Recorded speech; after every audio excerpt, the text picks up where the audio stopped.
Hi, my name is David Goldklang. I am a tech sergeant in the United States Air Force, currently stationed at Nellis Air Force Base in Nevada.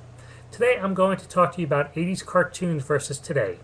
In the 80s, I can remember coming home from school and waking up Saturday and Sunday morning to some of my favorite cartoons like Thundercats, Voltron, G.I. Joe, He-Man, and Transformers, to name a few. Back then, when you watched a cartoon, you didn't have to worry about what rating they were, who was going to get shot or beheaded, what type of language you were going to hear, or even how much blood you were going to see. Unlike in today's cartoons that are more oriented towards how fast they can make a buck by making movies and toys. The industry makes cartoons today that have no moral fibers in them.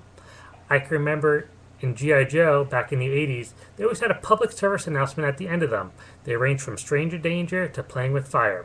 In today's cartoons, they are more concerned with how fast they could kill somebody or blow them up. Another example is Thundercats. Thundercats was an 80s cartoon. They sold some toys while the cartoon aired, but if you really weren't into Thundercats, you really didn't have the toy, nor did you go out and buy them. Today's cartoons, like Pokemon and Yu-Gi-Oh!, these are cartoons but are also card games. You don't have to know the cartoon to know the card game, and yet the cards sell like wildfire without kids even ever knowing the origin of the cards.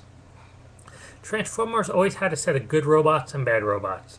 You knew when you watched the Autobots who were the good robots, they were going to do something right in the moral decision to help save the humans from the Decepticons, also known as the bad robots. And you know somewhere along the storyline, you're going to learn something with a moral purpose. There are times when I wonder how stuff like this flies. Cartoons today are all about commercialism, and I wonder if my kids are losing brain cells by watching them.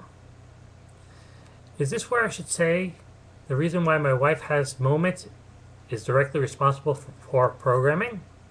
In conclusion, 80s cartoons, while being fun, exciting, and even educational at sometimes, they were more about the enjoyment for kids instead of how fast they could turn a buck by making toys and movies. Thank you.